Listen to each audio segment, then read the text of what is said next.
उस जगह से 5 FT दूरी पर चली गई थी। मेरी समाज में कुछ नहीं आ रहा था। आखिर यह हुआ तो कैसे हुआ? बाद में मैं उसी जगह खड़ी डीडीहा रहकर देखने लगा कि क्या अब मेरी नजर के सामने यह हिलती है क्या।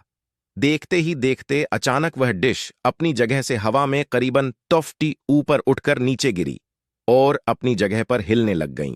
पहले तो मेरी बात सुनकर उन्होंने यकीन नहीं किया, लेकिन जब यह हादसा फिर से उनकी नजर के सामने हुआ तो उनके भी होश उड़ गए। कुछ देर बाद आसपास के लोग भी इकट्ठा हो गए।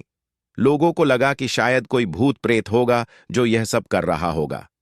फिर हम सब ने उस डिश को रस्सी से बांध दिया और फैसला किया कि कल सुबह ही इस डिश को यहां से निकलकर फेंक देंगे।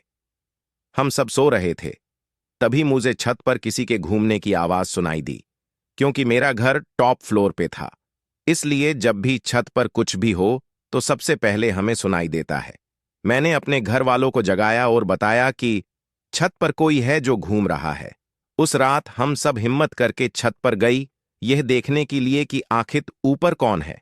हमने ऊपर जाके देखा तो ऊपर कोई भी नहीं था, लेकिन छत पर किसी के पैरों के निशान थे, वो भी आम पैरों के निशान से कई ज्यादा बड़े थे। हम डिश को देखने के लिए गए तो डिश पूरे छत पर कहीं नहीं थी। हमें लगा कि कोई किसी के उस डिश को फेंक दिया होगा, लेकिन पैरों के निशान ने हम सबको काफी डरा दिया था, क्योंकि आज तक ऐसे निशान हमने पहले कभी नहीं देखे थे। रात काफी होने के कारण हम सब ने मिलकर डिसाइड किया कि अब जो भी करना है वो हम कल सुबह ही करेंगे, और हम अपने अपने घर चले गए। उस रात को मुझे नींद भी नहीं आ रही थी। मेरे मन में केवल यही चल रहा था कि कहीं हमारे छत पर कोई भूत प्रेत का साया तो नहीं है ना।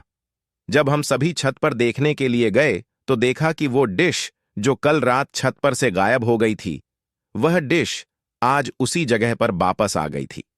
तभी सबने डिसाइड किया कि उस डिश को तोड़ डीएच के उसे नष्ट कर देंगे, ताकि बाद में कोई परेशानी ना हो।